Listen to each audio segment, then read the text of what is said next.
Signore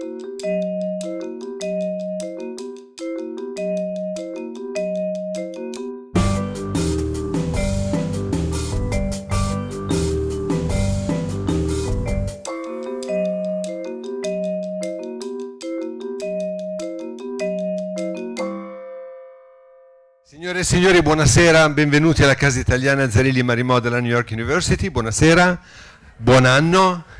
This is the first adventure of 2018, and since I always have to find new ways to introduce Fred, I decided this time to give you this little gem of a video. Some of you know that last year we started this series called Parole Parole, from a very famous song from the 70s. And we ask our guests or professors in the department, colleagues, students, to tell us their favorite Italian word and explain it or comment it. And Fred has already done several.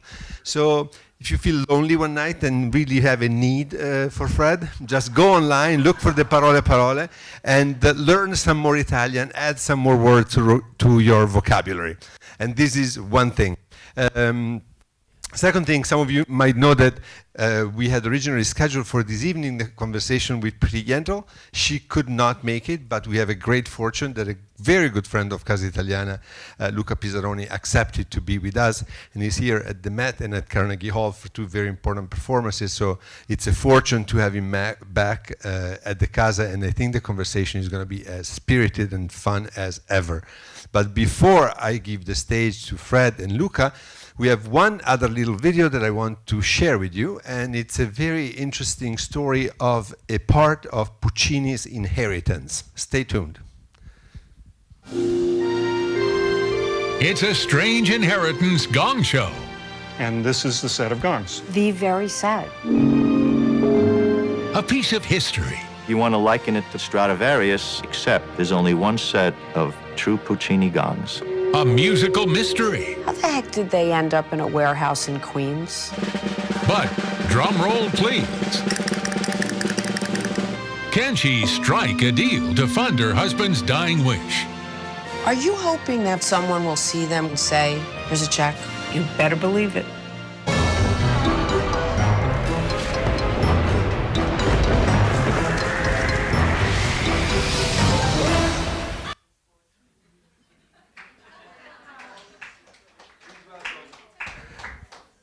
Please welcome Fred Plotkin and Luca Pisaroni. Thank you.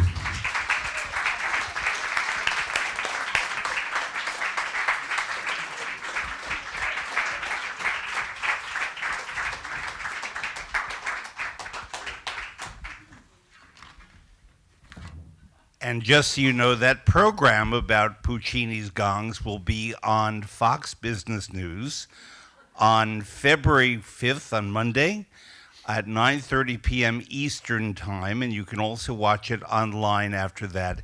It's a very interesting story. I cannot reveal how Puccini's gongs wound up in a warehouse in Queens, but you do want to watch it.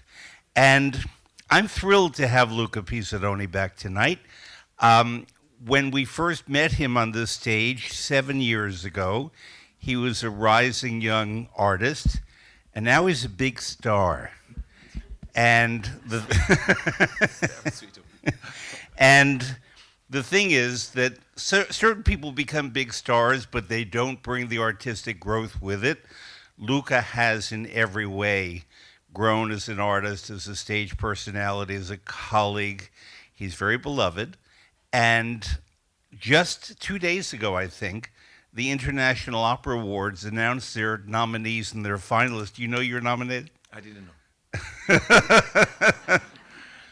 And it's the category that's different from the others because most of them are picked by critics and so-called opera experts. But then there's the Readers' Award. So this is the popularity among the opera public. And there are 9 nominees. You'll find out on April 9th, by the way. In alphabetical order: Cecilia Bartoli, Joyce DiDonato, Brian Himmel, Ambrogio Maestri, Carita Matila, Renee Papa, Luca Pisaroni, and Pretty Ending. Nice. So please welcome Luca, and thank you for coming back. Thank you for having me.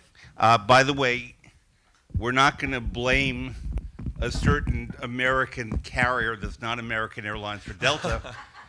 But Luca and Kate, welcome,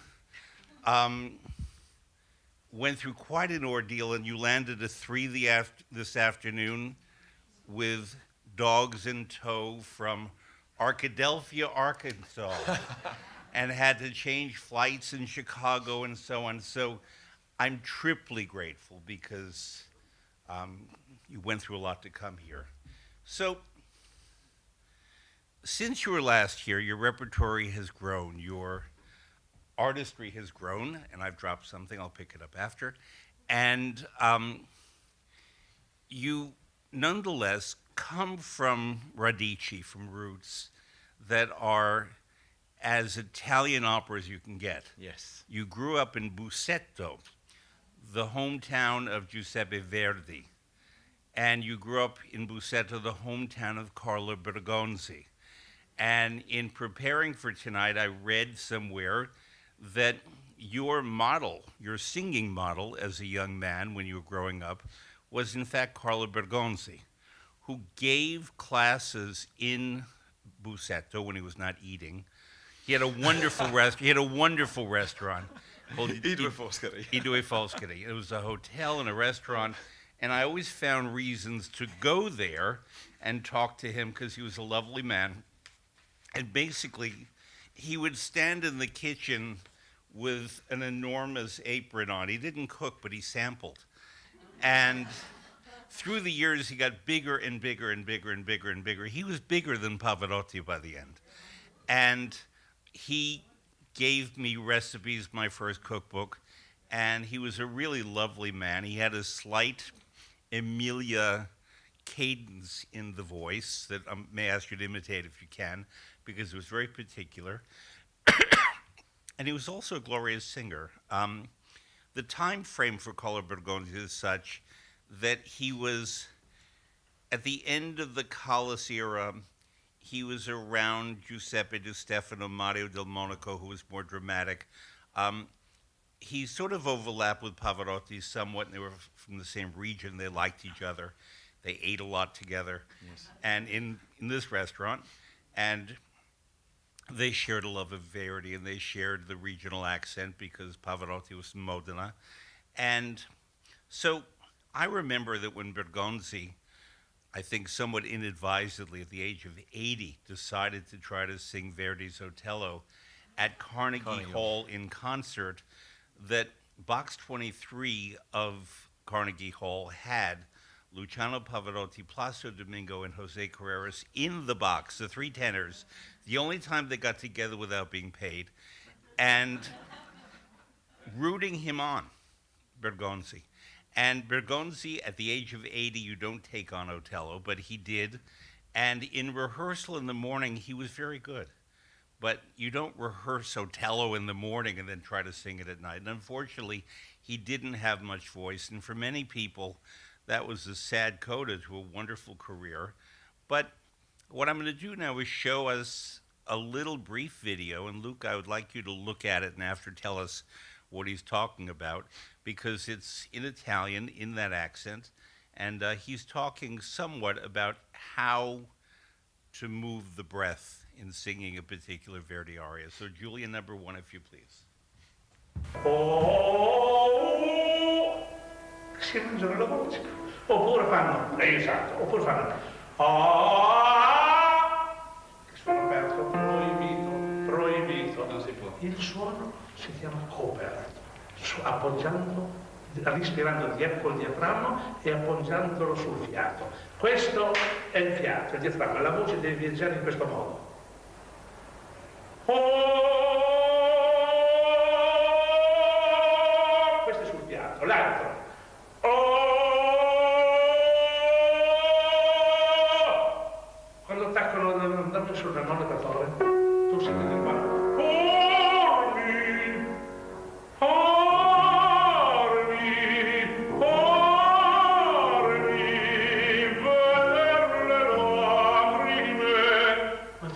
Senti, perché fanno tutti ma anche dire pormi al posto di parmi non serve. Non serve, perché chiudono. e non si mangiano la voce, perché il suono oh, oh, resta dentro e magari gente che sa delle qualità. Ho visto in recite di tuoi allievi in scena che tu stavi di fatti acquattato tra le quinte, ogni tanto li guardavi e facevi con la mano. E difatti adesso ti interrompo un secondo, sai che l'anno scorso ho finito all'Accademia, mi hanno fatto un presente e mi hanno regalato un calzascarpe con la mano così. Vai avanti. So what was that about?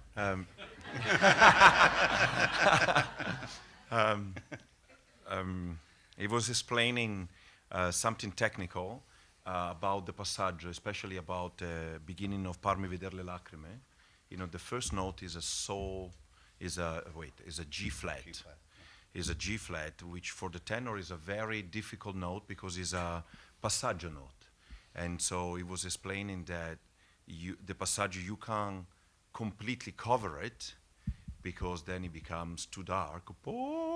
But he said you need to leave it open but covered. And it's a very interesting contradiction that we have in Italy, that we say aperto ma coperto, which means open but covered.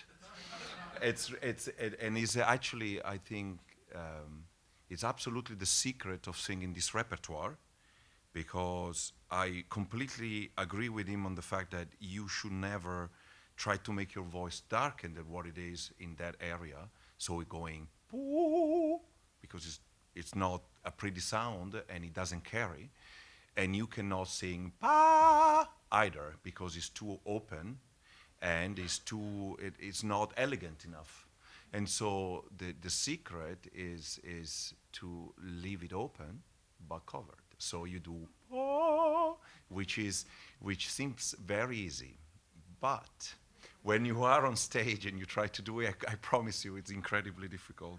The older I get, the more I realize that the less you have in your brain, the better it is for a singer.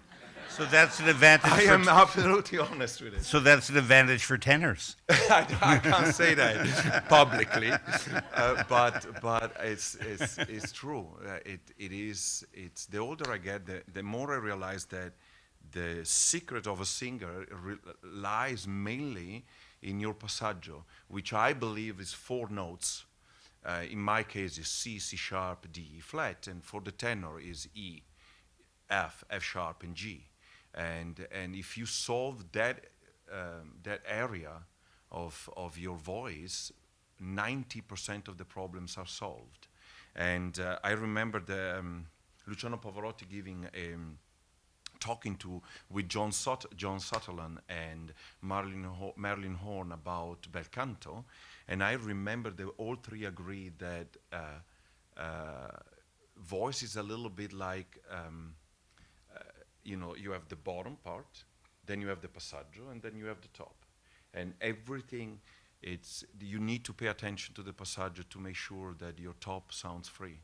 And I remember when I was a child, not adolescent, I would go to school, come back, eat as fast as I could, and then I would run to the Hotel Due Foscari because he was giving twice a year classes in the taverna of the Hotel Due Foscari, and I spent hours and hours listening to him teaching. And I still remember every time the passaggio came, his right hand was, I'm absolutely positive, every time there was he had this kind of, to say cover but open.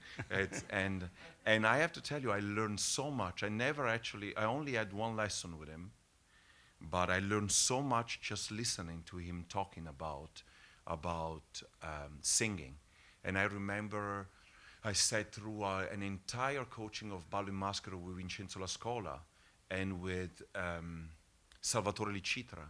And the thing that he had to share about these pieces and how he cared about the voice and the diction and the phrasing, and it was unbelievable. He had one thing that I always say to the young singer, as you know, I'm 42, so I'm not considered young anymore. He cared a lot about in Italian we say porgere la voce, which means offering the voice. To me, he had a way of caressing the words and saying the words that very, very few singers had. It was really unique for me. So Julian, play number 2. We're now going to listen to Carla Bergonzi singing Par mi veder le lagrime, and then Luca and I will analyze it for you after. It's just audio, it's not video.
Sicura il cui madre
Julian, set up number 5, please.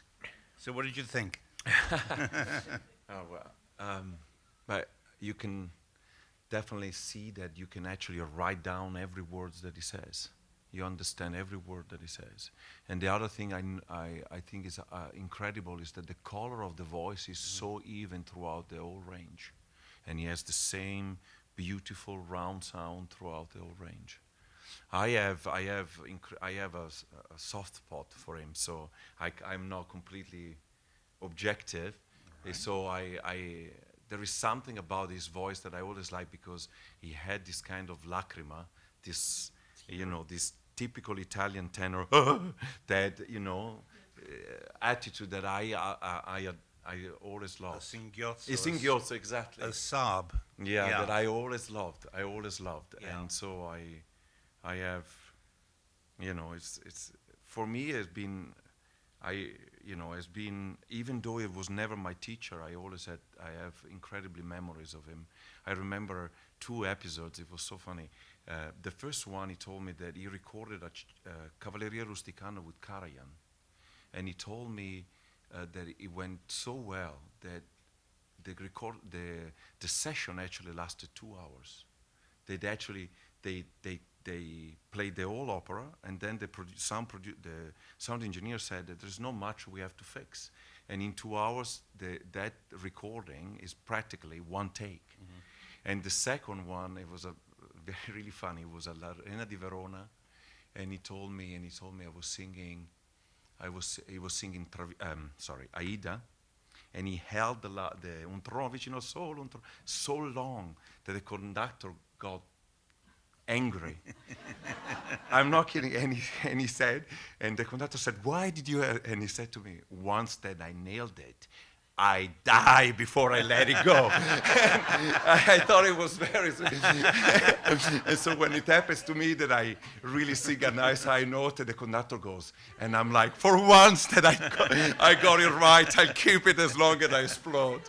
And the thing I loved about him, it was a really nice, decent human being, it's really refreshing in this business. I really loved him. I noticed things such as, occasionally in this performance, he sacrificed moments of beauty for drama. And at a certain point in the second half, when he could have said, ah, a very caressing ah, he said aw. And he almost did parmi, almost. To partially cover it, because he wanted to favor the music over the words, in my view.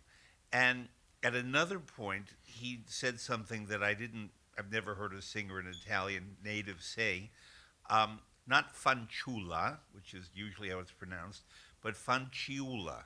He added an extra little sound in there, and I don't know if it's that Emilia-Romagna extra cadence that they add, or he felt that musically, dramatically, in that moment, instead of saying fanciulla, girl, or young girl, lass, fanciulla made us stop and listen to him. Mm-hmm. I was also reminded of something that Toscanini is said to have said to Robert Merrill, the baritone. Toscanini, as you know, brilliant, occasionally impatient and tempestuous. Robert Merrill, friendly American guy from the Bronx, was singing something, and Toscanini didn't quite like it. Merrill had a gorgeous voice. And Toscanini said to him, "Robert, have you ever made love to a woman?" And Merrill said, this is the early 1950s, "Yes, maestro. Sing like you're making love to a woman." And Merrill sang it again, and Toscanini said, "Now that's fine." This sound to me was like making love to a woman, that Bergonzi was singing about a woman. She was not there at the moment, but he was singing about her, and he gave that sense that he, the character, had been intimate with Gilda, which he had, in all likelihood. It takes place off stage, but in all likelihood he had. And that little sense of dramatic impulse that Bergonzi put in that was not overacting, was very elegant. And if you didn't know what he was singing about, we'd still appreciate it as beautiful singing. But if you knew that in that moment in the opera, this man was singing about a girl, actually, he had just been with and wanted to be with again, and that she had been kidnapped, then all of a sudden it makes so much more sense as drama. Bergonzi, sort of a solid man on the stage, nonetheless always imbued the story into his singing, with every word, every syllable, every note, every approach to the music, and we could hear that here. I could hear that here. Yeah, Yeah. he's from that generation of singers who thought that acting with the voice was more important than just acting with the body. And I love when I listened to a girl now when I was in Arkansas, and she sang the Zerlina aria, and she acted, and I looked at her like, and because I remember my theater teacher said I had to do an entire year of singing without moving one arm, and it's actually very difficult. But I remember he said to me, no, you need to act with your voice first, like it's a recording, and then if you are acting with your voice, you can add the gesture. But but to sing "Par mi veder le lacrime" and the voice doesn't act, it's absolutely useless. And that's exactly I said to the girl, okay, make me hear your intention before. And Bergonzi and for me, the Monaco and Corelli, they had this they came from this school that they didn't need to act because they had it in their own voice. You raised an important point, and you don't have to weigh on this if you don't want to, but I want to weigh in on it. We have become so slavish to the notion that opera is boring unless people act and move about and so on. And I think that we are untraining a generation on how to listen, and that opera can work perfectly as theater. For example, Il Trovatore.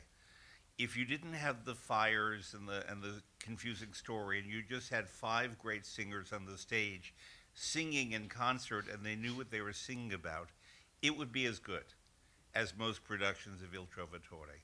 And frankly, many productions of many operas are so stupid now that I would rather that we get back to teaching singers how to sing as singing actors, and that the acting come in the voice too. And similarly, I've noticed that many productions all around the world, I'm not speaking just of New York, have become so reliant on projected titles, whether above the proscenium arch or in the seat in front of you. They assume that you're going to read and that therefore you will understand, and therefore the stage director doesn't have to go out of his or her way to direct in a specific way. And we are using technology to subvert opera in ways that I'm not a fan of. We can use it for scenery, for lighting, and so on. Projected titles, I always say let's consult the titles. But I teach opera constantly. I take people to the opera all the time. And I basically say to them, let's discuss the story before. And we're going to turn off your titles, and you're going to watch, you're going to listen. And if you see what this actor, singer is doing on the stage and listen to him, you will understand much better than if he says, I già vinto la causa, and you read the translation. I don't know what you feel about that in terms of your role. You don't have to talk about the technology. No, you said a lot of... But your role as a performer in getting the character across dramatically and vocally. I have 2 points to make to this. The first one is a great Austrian director, Sven-Erik Bechtolf. He was doing a production of Arabella, and the Matteo, when somebody was talking, kept going. And I remember he stopped and said, no, just listen. And when we talk, and Fred is talking, I don't go. You just stand and listen. And this is true. When you're on stage, you don't, if somebody is singing something to you, you just look at him and try to understand what he's saying to you. And there is no need to to move that much. The problem is the opera is a little bit in competition with the movies, and so we expect somebody, the action to be so, so we want action all the time, but sometimes an aria is just the thought of a person, and he's taking 5 minutes, and he's telling you something about his own character. And I think, like if you think about the big monologue of Filippo II in Don Carlo, it's 7 minutes, and I like when Ferruccio Furlanetto sits on the side and doesn't move, because it's actually him thinking. There is not much going on. It doesn't require very much movement. Yeah. And the second point I want to make is that I did a production of Don Giovanni in Berlin, and some friends of my wife came, and they never seen Don Giovanni before, and they didn't understand a thing about the story. And then they came to another production that I've done, who actually told the story, even though in modern costumes, and they said, "Oh my God, that's brilliant." So what tells us that unfortunately sometimes producers do production to impress other producers and to impress people that know the piece. So I can, I've done Don Giovanni so many times that I can actually read between the lines of what they want to say. But if it's your first time to an opera and you have never seen Don Giovanni, it's really hard to understand. And I think we have the responsibility to actually first and foremost tell the story. And if we can add a layer of understanding of the character, emotion, and what's going on, it's great. But I think telling the story is already wonderful. I would add to that I often teach opera, and I try to give people things to hold on to. And I explained that opera gave birth to the movies, to cinema, and that the grandeur, the bigness, the fullness, the multi-sensory stuff that the movies have came from opera more than any other art form, but with a big difference, that in opera, music is the primary communicative medium, with words being second, and in cinema it's reversed, that the words are first and the music is second.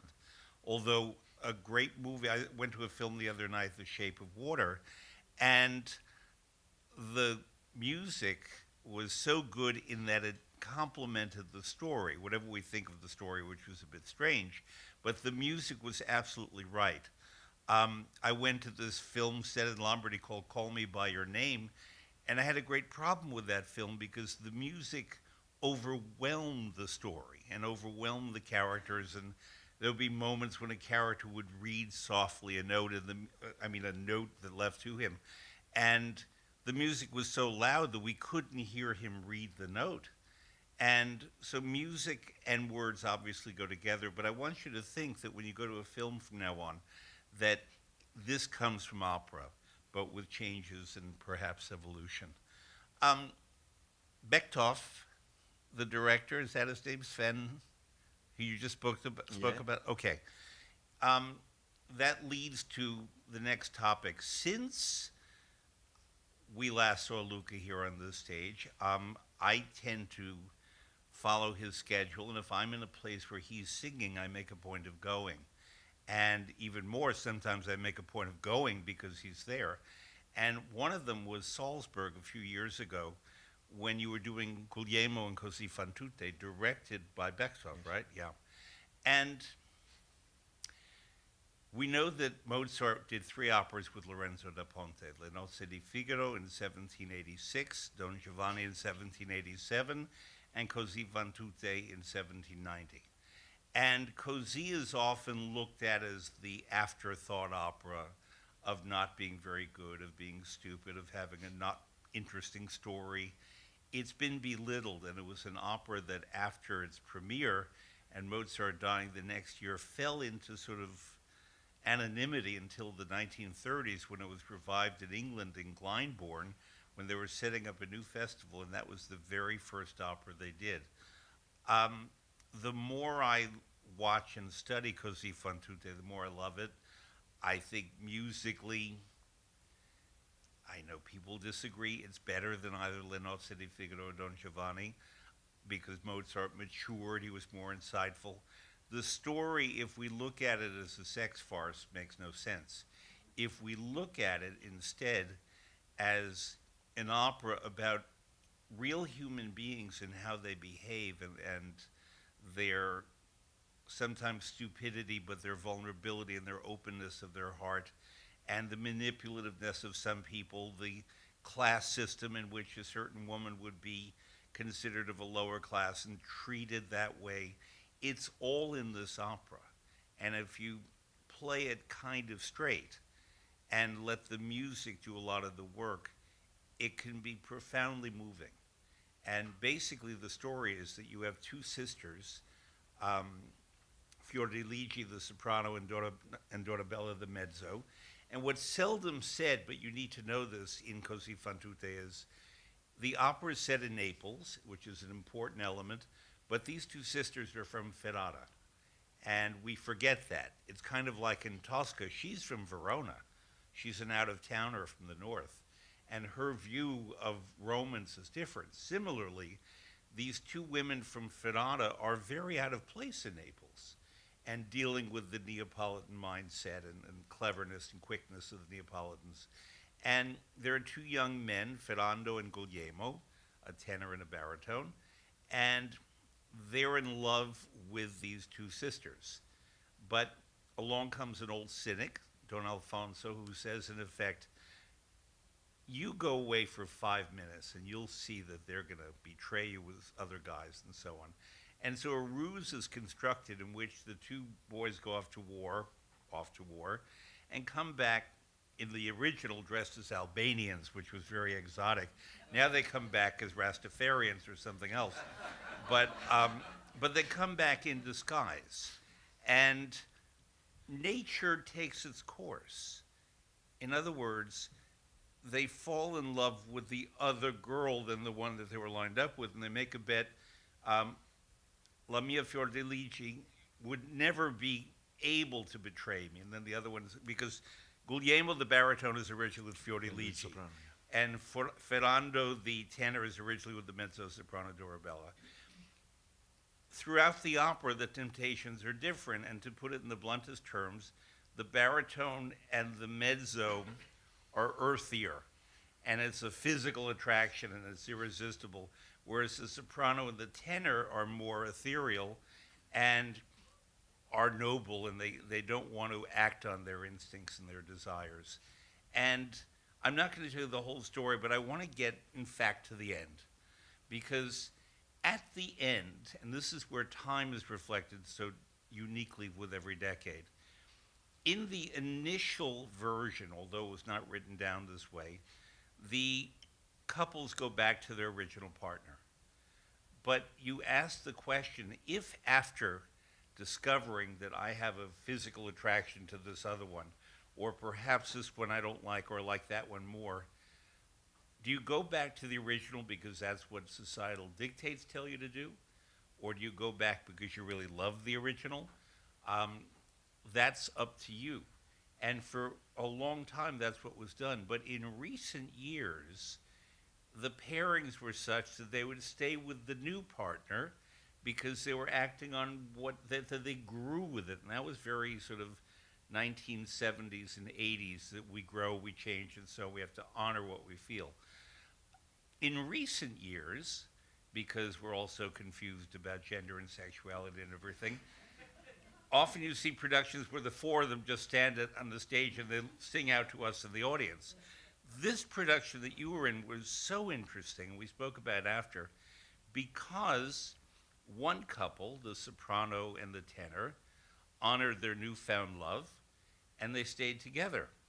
The mezzo and the baritone, having gone off into the woods for wild, passionate sex, somehow discovered that that was at the core of their relationship, but it wasn't enough.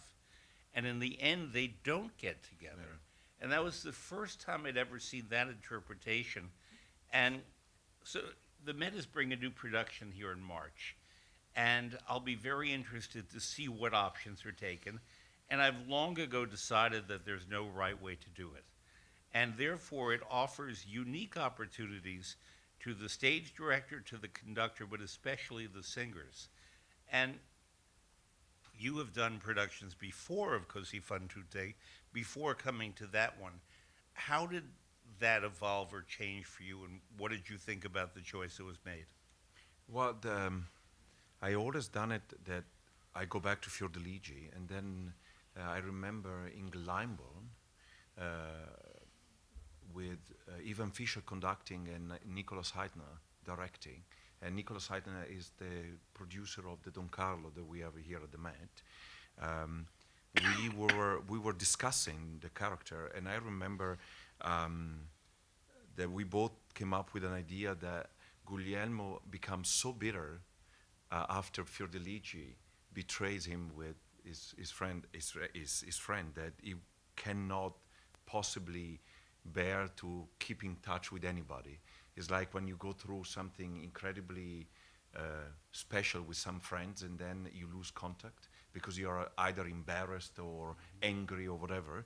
And so we thought it would be interesting to explore the fact that Guglielmo becomes like is a young Don Alfonso, that after he has experienced it, is so he stops to believe in love, and he becomes so cynical that he cannot bear to be in touch with anybody and decides, do whatever you want, I leave. And I have to say that it worked incredibly well.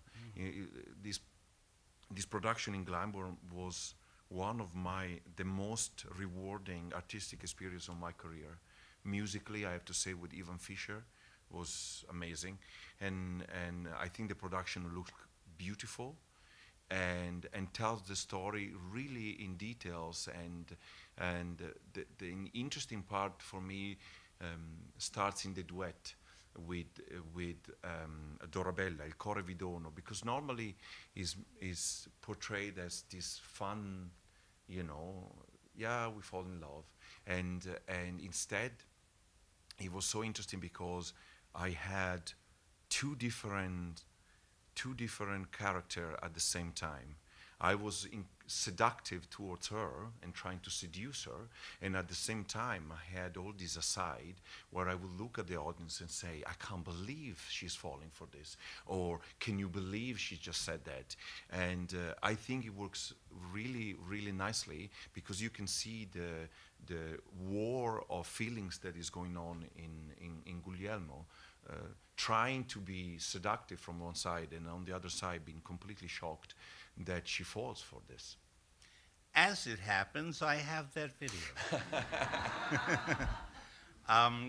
Il Cor Vi Dono with Anke van Dong playing Dorabella and our friend Luca Pisaroni as Guglielmo. Julia, number 5, please. Il cuore vi dono, belli dono mio, ma il vostro anch'io vi datelo a me. Me le date, lo prendo.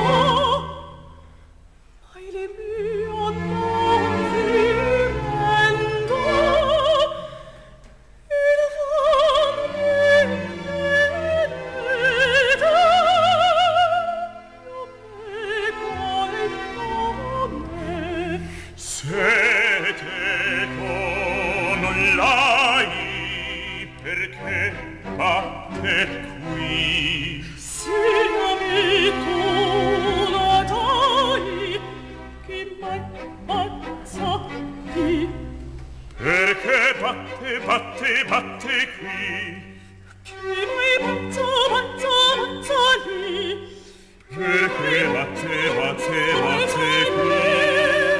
il mio cuoricino, che più non ne nego, che venne a sorte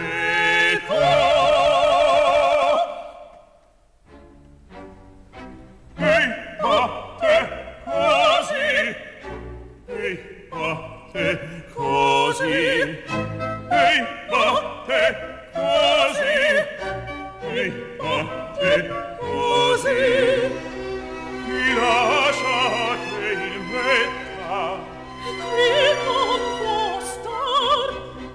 T'intendo, furbetta, t'intendo, furbetta. Che fai? Non guardar nel petto un Vesuvio d'avevo meschino. Nel petto un Vesuvio d'avevo non par.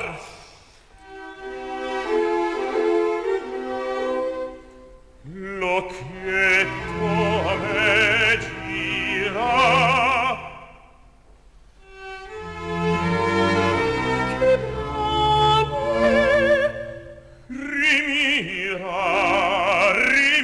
Rimira, se meglio buon par. O cambio felice di cuori ed affetti che nuovi diletti e dolce che nuovi diletti, che dolce pena.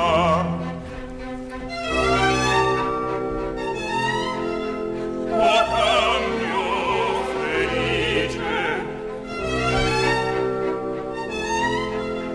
di cuori ed affetti, che nuovi diletti, che dolce pena,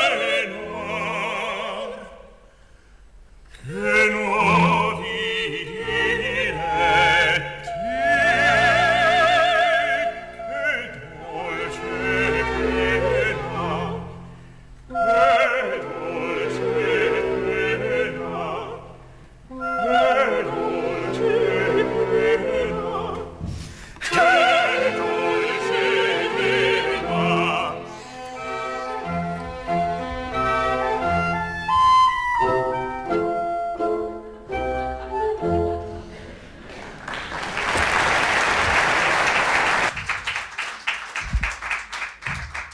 Julian, set up number 8, please. Well, that was a masterpiece of acting from both of you, and is a very good example of what you were talking about, that you don't need a lot of movement of the hands and flailing about. And you two were directed and you acted to one another. And that could be a film, what we were watching, except it was done in a theater in front of a live audience. And it was one of those examples, very good examples, in which the audience should be drawn to you. A lot of times when people sing out or over gesticulate, there's someone appearing in New York now who has a habit of flailing his arms all the time when he sings, and it's very distracting. And Can I say one thing? Yes. I worked sometime with Josef Van Damme, and he told me that every time he goes to an audition and somebody sings very loud, he's absolutely upset about it. Because he said, I don't need to be squeezed to my seat. Yeah. And he said, when somebody actually sings piano and makes color, and I have to do this, because I need to, pay attention to it. He said, is my favorite thing. And that is an example. Many people criticized in her time Kiri Takanawa for being, quote, placid. She understood that she could stand there and sing exquisitely, not just with her beautiful voice, but as a singer, and you'd be drawn to her. And she didn't have to do all of this and so on, or run around the stage, except when called to by the drama or by the comedy. This music, as I said to you, I love this music more than ever. And I study Le Nozze, and I see it all the time, and I study Don Giovanni. We're going to talk about Don Giovanni in a moment. But I have more of a growth curve with this opera, because I see more possibilities for it musically, dramatically.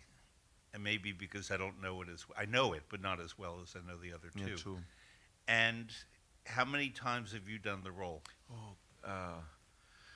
Almost 100, probably 90. Really? 90, yes, I done. Yeah, but you was my first time. No. My second time was in Glyndebourne, and in the summer I sang 17 performances, and 17 performances. It was, and I thought I would get bored, but actually it's a very complex piece, and I promise you that the more I sang it, the more I realized how many more layers there are. Yeah, I remember Muti in an interview said if he had to save a piece of music, it would be Soave sia il vento, which is the trio with Dorabella, Fiordiligi, and Don Alfonso. Soave, because he said it's absolutely perfect. And I have to say, the first act for me of Così fan tutte is perfection. And the second act, there is unfortunately a little bit like Don Giovanni. It becomes one aria after the other, so it loses a little bit of dramatic thrust. But I find the piece incredible because it forces us to deal with emotion, us as human being, and what we go through, and fall in love with somebody else, and all these feelings, and how we fight them, and so it's a piece that I particularly love, and I haven't done it in a long time, and I will come back to it, and I'm very happy because I'm past 40, and now I'm gonna be even bitter than I used to. No, but it's joke aside, musically, it's unbelievable. And one thing that I always love about doing Mozart is that I go out to experience heavy repertoire, like Faust and whatever I do and whatever, and then I always come back to Mozart, and it's the best medicine for me. Because when you sing the heavy repertoire, you tend to have some portamenti, and you open some notes, and then when you go back to Mozart, you realize how pure and simple this music is. And so all of a sudden, at the first time that you go through the score again, you're like, I can't do that, and it's such a great medicine for me to check the state of my technique and the state of my voice and how I sing. So we're going to stick with the Ponte Mozart operas. You famously began by singing Figaro in The Marriage of Figaro. Yes. And were a wonderful Figaro, and then moved on to singing The Count and are a wonderful Count. And I don't know how many of you saw Luca in December here. He was wonderful. In that chair in December was Harry Bickett, who came the night after the first performance of Le Nozze di Figaro. And many men have done both characters, and some prefer one, some prefer the other. I've seen Bryn Tervel and Simon Keenley's side. Many people do this. Ruggero Raimondi and many more. Thomas Allen. And they both have their merits, and they're both different characters. And in thinking about that, this leads me actually to the other of the three operas, Don Giovanni. I last Friday had the chance to have about a 5-minute conversation with Yannick Nézet-Séguin, who is going to become the new music director of the Medi's, music director designate in 2020. And he was teaching a master class that mostly was about Don Giovanni, but mostly about the ensembles. He was not coaching one singer in an aria, but coaching those very difficult sections in which 6 or 7 people are singing at once, often the same words, but with different music, different paces, and different dramatic intentions.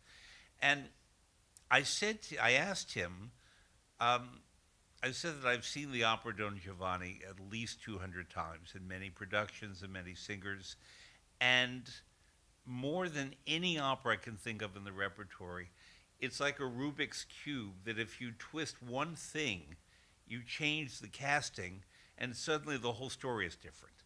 And it might be because of the sound of the singer's voice, the look of the singer, the temperament of the singer, the personal history and backstory of the singer.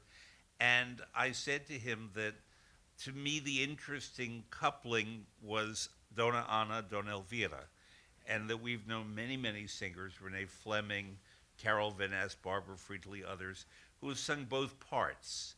And one prefers one prefers the other. That initially, when I came to the opera and Kira Tikhanova was singing Elvira, I was drawn more to Elvira. But in recent years, I've been drawn much more to Anna, to the story of Anna, how in a way her story is the engine of the opera. And I said, would you, to Yannick Nozze again, would you comment on that? And he said, well, I completely see your point about the Anna Elvira, but just as important are the Leporello Giovanni, because often you have men who sing both roles. Leporello has to admire, almost love Giovanni, who treats him badly, and that in effect, when you take the four, Anna, Elvira, Giovanni, Leporello, all of whom interact constantly in the opera, if you change one, it changes everything. And this makes it, to me, the hardest opera of all to direct, to coach, to understand, which is not to say it's not great, it's brilliant. It's Hamlet, it's the David, it's everything. But it's incredibly, incredibly hard. You are a fantastic Leporello, and you are soon going to sing your first Giovanni in a theater that has not yet announced its season, so we can't tell you where it will be. But watch the news around February 15th. And you, therefore, preparing, number one, preparing Giovanni, but number two, you've sung with so many Giovannis that you probably know most of the words in music already. You probably have a strong sense of who Giovanni is, but is it based on your understanding of Giovanni or your understanding of Leporello in relationship to Giovanni? That's a very good question. You have to. I am terrified of doing Don Giovanni. Really, literally terrified. And the good news is, I didn't have to study much because I practically know it just by because I've done so many times Leporello that I never had to actually look at the notes. Especially the recitativi, I can do both at the same time. I can do a one-man show. It's true. It's absolutely true. I'm booking that. But it's a terrifying character, I find. Before doing Don Giovanni, I was terrified of singing Count. And I remember my wife forced me to do Count. And I'm really grateful because I would have never done it. And then when because I said, oh, I love Figaro, it's great for me. And then I done Count, and I remember walking back to my dressing room, and I said to her, I don't want to sing Figaro anymore. I only want to sing Count. And I really hope it's the same with Don Giovanni. It's a difficult role because we all have an idea of who Don Giovanni is, and how Don Giovanni is supposed to act. So if he's too romantic, people say, yeah, but he was not dangerous. If you are too violent, people say, yeah, but then why women will fall for him if he's not sweet? If you are, so I think it's a mission impossible in the sense that you can only fail because there has always been somebody who walks out of the theater and said, yeah, he was 1 to 20, but he was not 21. And there is always something that is missing. I found, though, that the role was the role is so powerful and so interesting and so complex that I think it's impossible for me not to do it. I have to tell you a detail. I was in Glyndebourne in 2006 doing my Guglielmo, and I had a working session with Vladimir Jurowski because he wanted to conduct Don Giovanni in 2011, and so I sang the whole role for him. And at the finale, which vocally is actually more for a bass baritone than actually for a baritone, is not that high as a role. I remember I stopped singing and I said to him, I don't want to do it. And he said to me, why? Because vocally it suits you so. And I said, it's too heavy. I feel I can't sustain it. I feel like, this finale, this meeting of a man with the supernatural, it is so huge that I said to him, I just can't give you, I'm not sure I have enough knowledge and enough experience to give you what you want. And I'm so happy that I had that crisis, because it allowed me to do so many performances as Leporello and to see so many wonderful colleagues singing it and understanding, and try at least to understand who Don Giovanni is. And so I have an idea, but it's going to be interesting the first day of rehearsal to see if it works. Because as my father-in-law says, the other character of Don Giovanni make the Don Giovanni. If you are not helped by Elvira, by Anna, by Leporello, as Don Giovanni, you can only crash and burn. Because if you're, as a Leporello, I never tried to be a Don Giovanni. I always loved to be Leporello, and I thought, I hope I get to have a Leporello who adores the Don Giovanni and loves to serve him. And if you don't have that, it's really hard, because Mozart was really ungrateful with this role. He doesn't have the best music, it doesn't. Anna has two phenomenal arias. Elvira has phenomenal arias. Leporello has Madamina and is the funny character. So it's going to be a challenge. But I'm looking forward to develop my relationship with Leporello, which I think is one of the best written relationship in the history of music for me. Their interaction, especially in the recitative, I think is fantastic. And the finale for me, it one of the most exhilarating moment in the history of music. So I can't wait. But I tell you the truth, I'm terrified. So terrified. Luca's father-in-law, by the way, is Thomas Hampson. You all know. Who knows something about Don Giovanni. And it was so funny because we did a production in May, right? At La Scala. It's a great production of Robert Carson. And it was so, for me, it was so fantastic to be on stage with him, because I know him so well and he knows me. So we really could explore the relationship, and we really looked like a married couple. Because I'm not kidding, sometimes during the recitativo I could anticipate what he wanted to do, and he could see my eyes there. And so it became so interesting and so wonderful. And I really hope I get to work with a Leporello that, wants to explore this relationship. I was in fact going to talk about this. It's as if Luke and I planned the whole thing before, but there's a nice symbiosis. If I could sing, I would be your Leporello. Awesome. But Awesome. But sort of more like a Sancho Panza than a Leporello. That's very good. Yes. A Don Quixote take on it. But no secret here, I happen to adore the work of Robert Carson. And I think he's our greatest, or one of our very greatest stage directors for opera in the world. And I went to this Don Giovanni back in May in Milan, because why not? It's Milan, it's Luke, it's Thomas Hampson, and wonderful women in the cast. And I had seen that production when it was new. And when it was new, it was done when Berlusconi was still running Italy.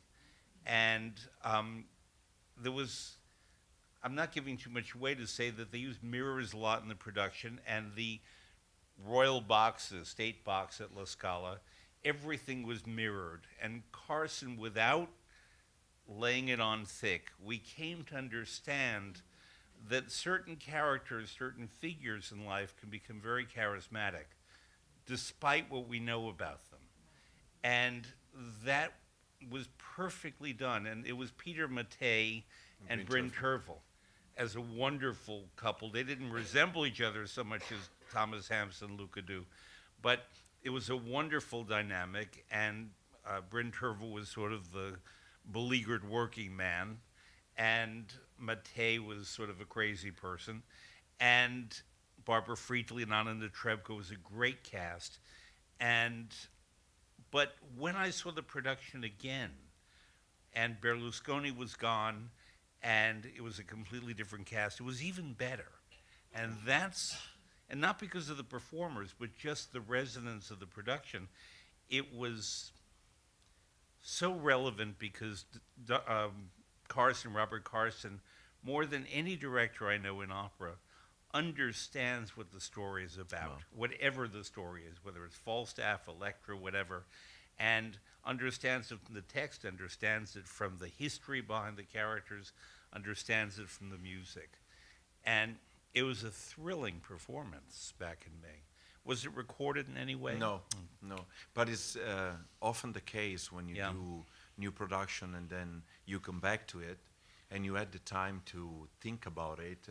And sometimes, you know, as a singer, you work even when you are not working. It's your subconscious that thinks about a role that you are doing without, even if you are not working on it. Yeah. And really, I remember when Robert came and he said a couple of things, we were both, oh, but if you want that, why don't you let me try this? And he was like, oh, this is perfect. It's just because it's the curse of what we do. And that, so you can imagine every time I hear myself, I go through the same thing.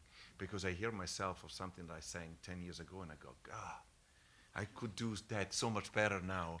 It's because time, you know, changes who you are and how you hear even and how you think. And it gives you the opportunity to, you know, explore new things. And this was in 2011, this production with Peter Mattei and Bryn Tervel. And, you know, 6 years after, you had time to look at it, to think about it, to explore new things. And that's why I thought worked really well.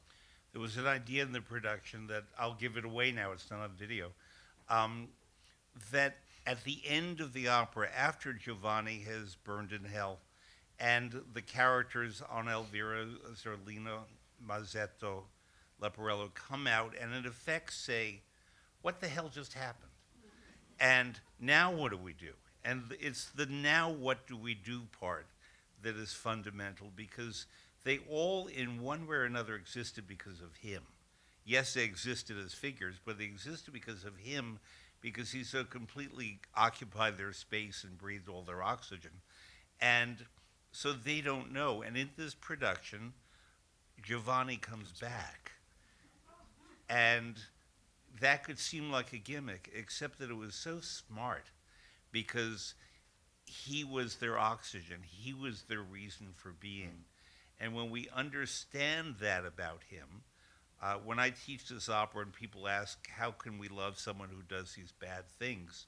I point to the fact that two characters in opera, Don Giovanni and Carmen, are outsiders who break every rule, every law, but they're irresistible. They're charismatic. They both, in a different way, have a death wish. They both believe in liberty at all costs. And we're drawn to them because most of us don't feel that we have the courage to be them, even if we wanted to be. I don't want to be Don Giovanni. I want to be Andrea Chenier. But or Tannhäuser or Florestan, those are my characters. But we all have characters in opera that we particularly are drawn to. And Don Giovanni is so fantastically charismatic and extreme, but with great music and personality and character. But the opera brilliantly is set in one day, and he's having a bad day. He does. And if you think about it that way, it's one very bad day in his life. And it's important to think of him that way, that he exists for others. And we think of him as existing for himself and being self-pleasuring, self-serving, and all that. He actually exists for others to have definition, to have meaning, to have someone to look at it and say, what a human in all of his flaws. And that's why I equate him to Hamlet as much as I do to Carmen. Absolutely. So now I'm completely switching gears, And we're going to go to our friend Donizetti. Julia, number 8, please. And this is concert version, Elisir d'Amore on New Year's Eve in Venice, where you're doing kind of a Venetian accent. And just because we've talked about drama and so on, we're now going toward real comedy in Elisir d'Amore. Adina, come racconta l'Elisir d'Amore di Donizetti, per ingelosire Nemorino finge di voler sposare Belcore, un militare. Durante il banchetto che prelude alle nozze, lei, accogliendo l'invito del dottor Dulcamara, canta con lui la storia della bella Nina gondoliera, corteggiata dal ricco senator Tredenti. Cantano Desirée Rancatore e Luca Pisaroni.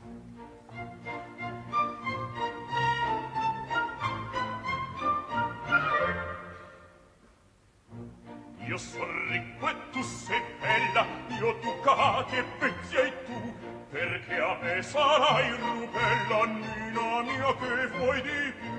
Quale onore un senatore me d'amore supplica, ma modesta gondoliera un par mio mi può sposar. Ed al mio non più rigor fa felice un senator. Eccellenza troppo onor far felice un senator.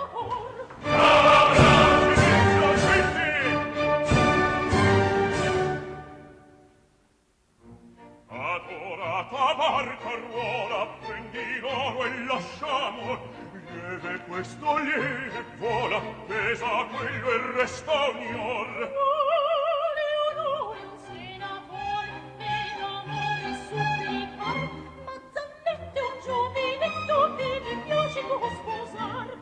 Al mio non più rigor fa felice un senator. Eccellenza troppo onor io non perdo senator.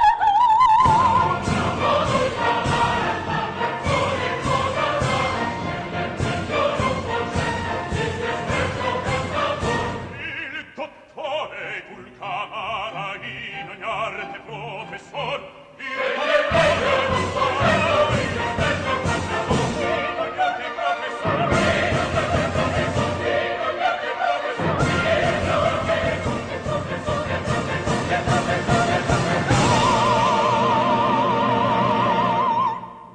ogni arte professor.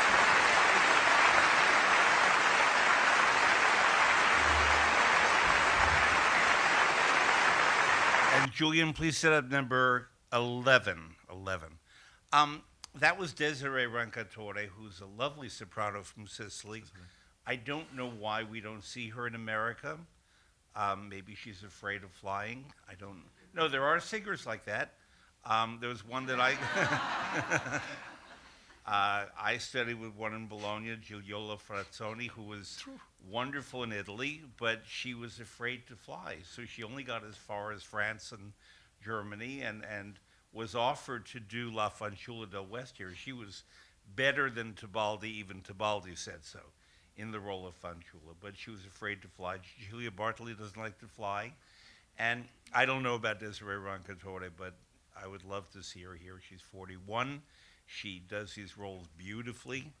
And se sta ascoltando, Desiree, vieni qua subito, okay?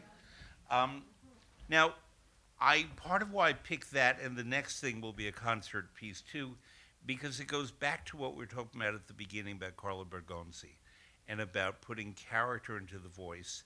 And you have very expressive eyes. And what I've never asked you, you wear glasses in life. Do you wear contact lenses on the stage? Okay. Yes. Your eyes are very, if you just had to watch that così fan tutte to know what I'm saying. And your eyes connect to the story, to the action, and so on, which is why we can see you in close-up, and the eyes tell the story. I don't know if you work at that or it's just all of a piece. No, it was my first major role in Salzburg in 2002. Martin Kuge, a German director, said to me, probably I just already said that, but let me repeat it. He said to me, singers are always worried of what comes afterwards. because there is a high note, because there is somebody singing, but let me think, these are my words, and I have to come in on the third measure, and you can see it. But the most important thing for a singer is to think about what happened and what's happening. So if a colleague sings, don't just listen and try to react like in a normal conversation. And 90% of acting is done. And at the beginning I couldn't do it, but it is true. If you just focus on what you're saying in the moment, or what your colleagues are saying in the moment, you react normally like we do in normal life. And then your entire body reacts with you, your eyes and your, if you want to move your hands or walking or not walking. So the next thing I'm going to show is a concert in Vienna in 2014 from Donizetti and Don Pasquale, with the difference, though, that the young man plays the old man, and the older man, Thomas Hampson and I are the same age, plays the younger man. And I mention that because vocally, dramatically, they act that way in the concert context. And because in life, I don't think you would yet be cast as Pasquale, No. and he's too old to be cast as Malatesta, unless it's a very unusual production. But what these two great artists do is they make it work in concert because they get into it vocally and dramatically and so on. You'll see, but I want you to admire the craft that goes into doing an opera performance in a concert setting. So Julian, if you please, number 11.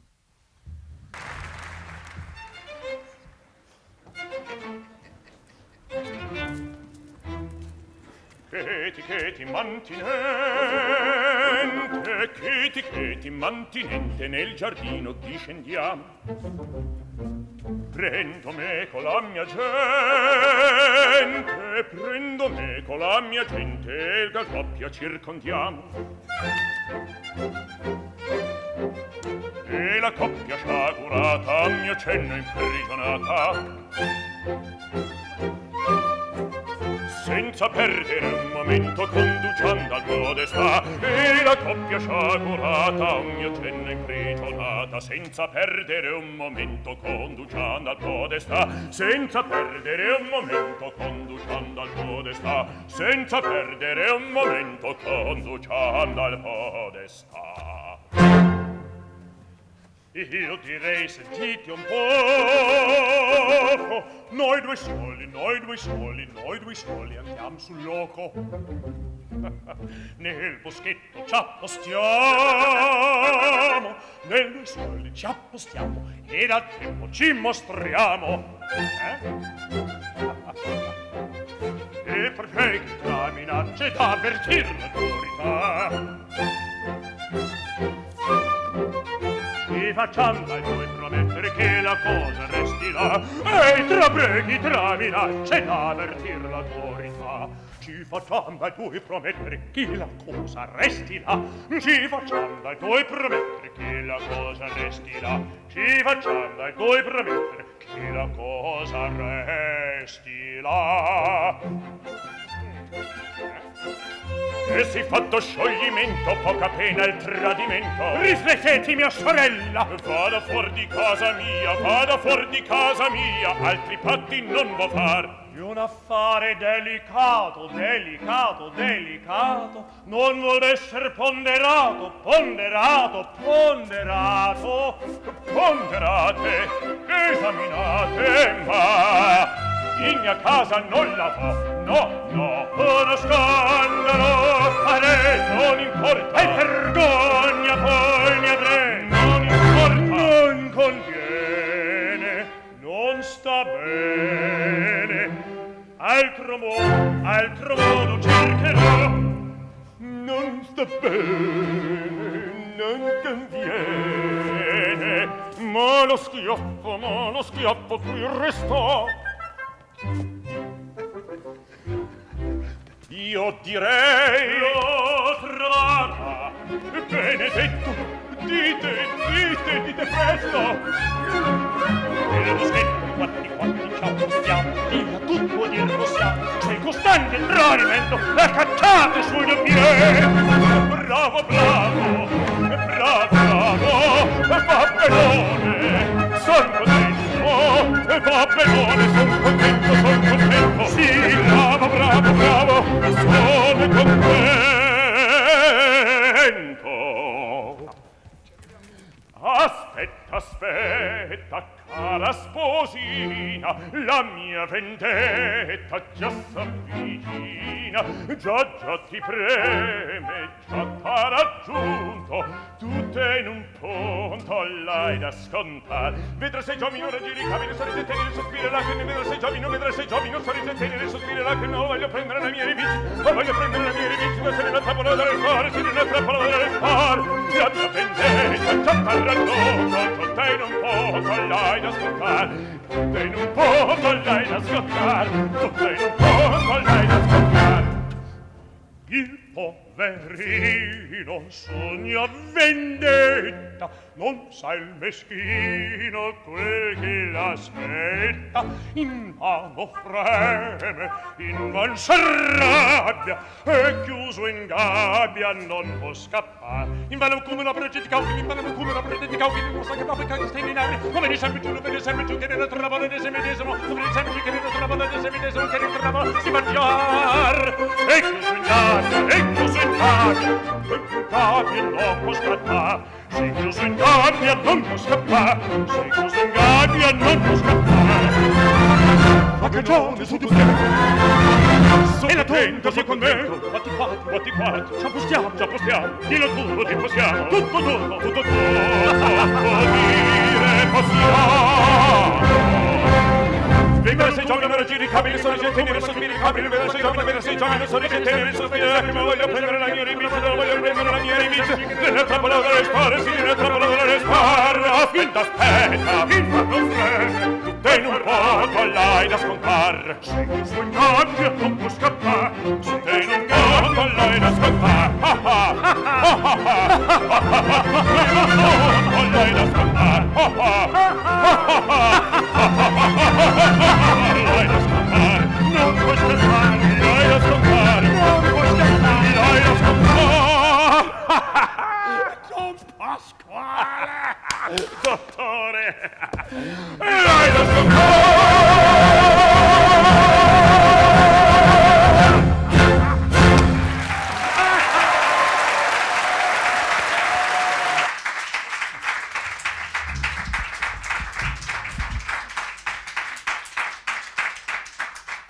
Julian, set up number 12, please. You were mouthing every word as we were watching this. No, because I have to sing again with him, so I thought I want to see if I remember it. You know how difficult it is to do this piece with the conductor on your back? It was a nightmare. I remember, because you can never see, you know. So we were trying to act, and then all of a sudden you're like, oh, the music, by the way. You know, it was really funny.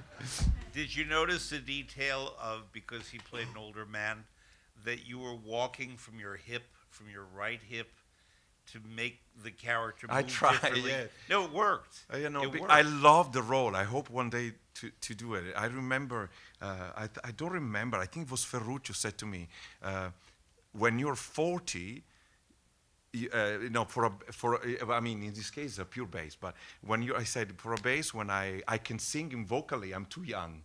And when I have the right age, I can sing, I cannot sing them anymore. It's really hard because it's really an older man. It's in the piece, I think it says is 70s, 70 or 75.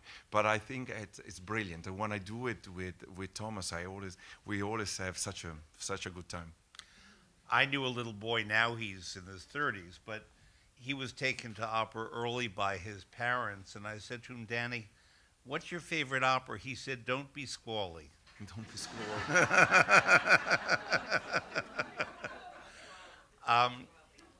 So Luca was just traveling. Kate, did you go with him on this trip yesterday? Okay. Yes. And because I'm afraid of flying. Yeah. Terrified. And there is an aspect to their lives that I love, among many things. I never regret or complain about anything in my own life that I may or may not have. with one exception, that I absolutely adore dogs, love them, and they know it, and they respond to me in kind.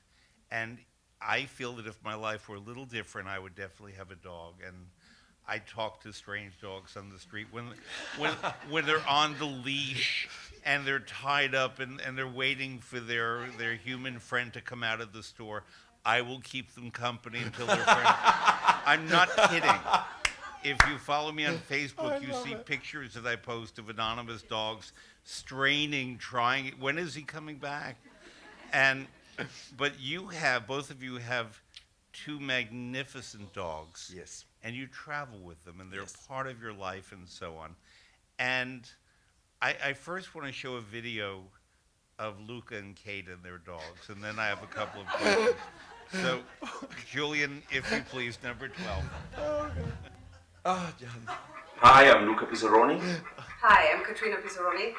And this is our dogs, Lenny, a golden retriever. And Tristan, miniature dachshund, and the boss of the family. Our dogs are a very important part of our lives, and they make a world of difference to us. I cannot imagine my life as an opera singer without a dog. There is nothing better for me than starting the day with a walk and end the day with a walk.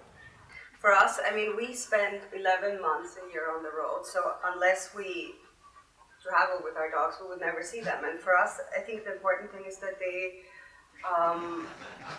are an important factor to make every place we go feel like home, because the dogs are always with us. So whether we're in Chicago or New York or Brussels or Paris, doesn't matter, because our family's together, and we, it's a little bit like traveling circus. People always wonder how we do it, and I always say, I don't understand how you do it, because I couldn't imagine leaving my dog behind for such a huge amount of time. It's certainly added organization, let's put it this way, But Pierre is the master of organization, so he's the minister of travel in his family. Yeah, traveling with a dog is not as complicated as people imagine.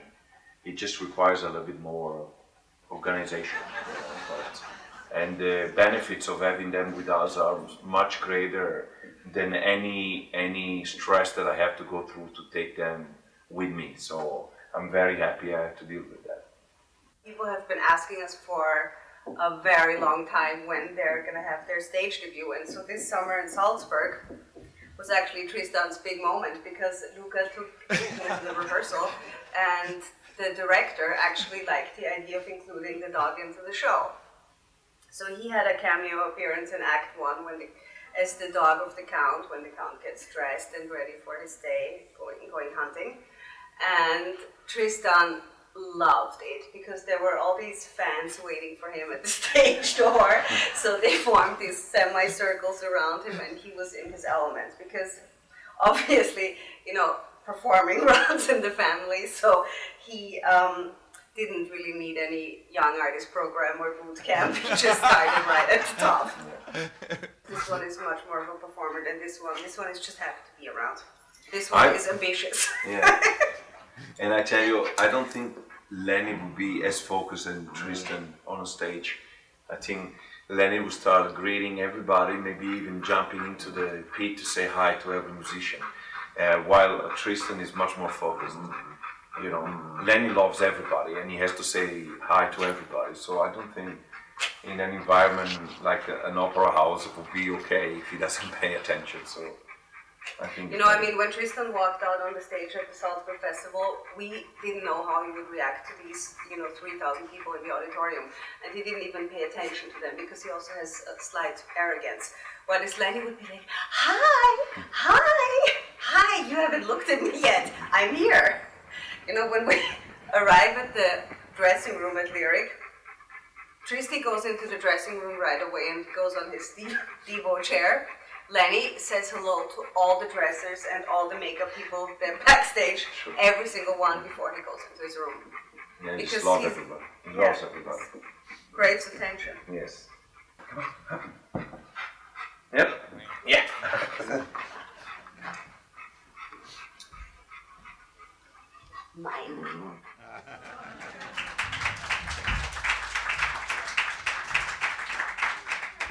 So, how do you travel with them?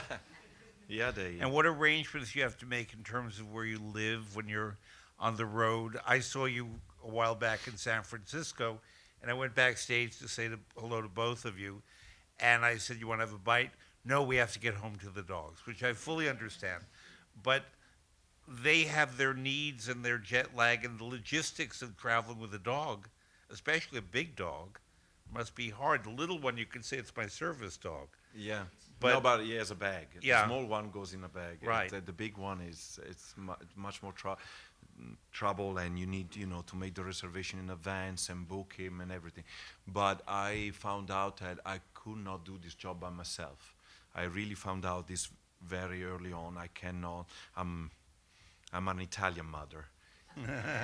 And so I cannot be away from my family for too long, and I decided that for my psychological, mental health, it's much easier for me to organize, to move everybody to a place than actually going there by myself. Katrina knows I always say this joke. The first day, sometimes I have to go because maybe I do a concert and it's only a couple of days, and so I say, okay, I'm going by myself. So the first day I go, yeah, I'm myself, it's great, finally, some time for myself.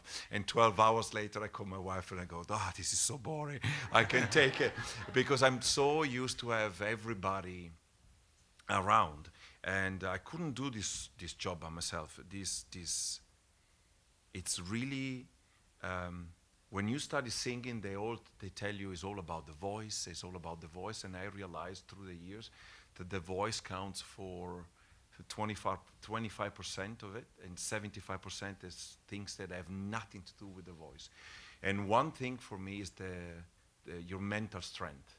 And for me, having Katrina and the dog with me, and have somebody in the audience who can tell you, yeah, you didn't sound very good today, pay attention to that note, is invaluable for me.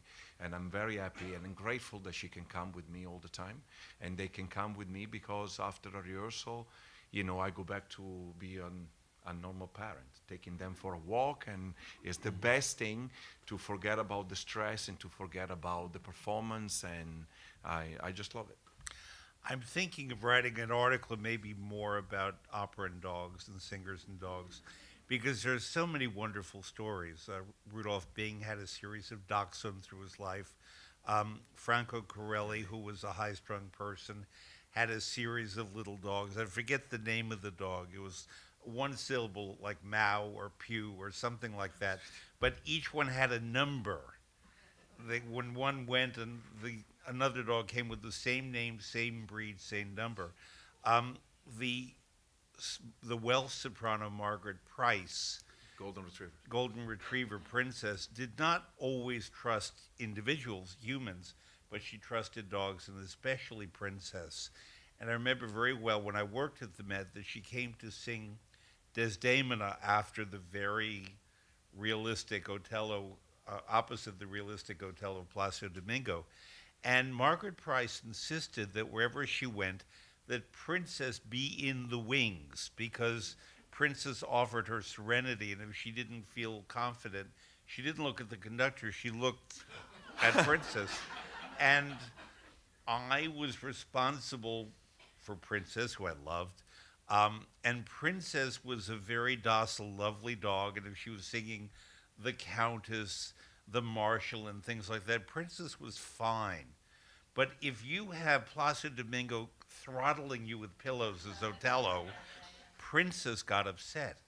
And she was a strong dog, I had to hold on to Princess, and Margaret Price was being suffocated by Domingo, and you were pulling Princess. I love it. And Margaret Price looked from the wings and went.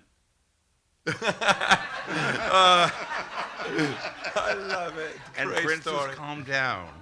And I petted Princess until Margaret Price looked with one eye, the one that the audience couldn't see. I'm okay. Princess calmed down. And then I'll try this next time. Oh, Hai già vinto la causa. I love it. And anyway, Luca, you were wonderful to come. Thank you for having me. We love having you here. We'll have you back 7 more years from now. Perfect. But you're welcome anytime, and I thank you, and please thank Luca Pisaroni. Thank you for having me.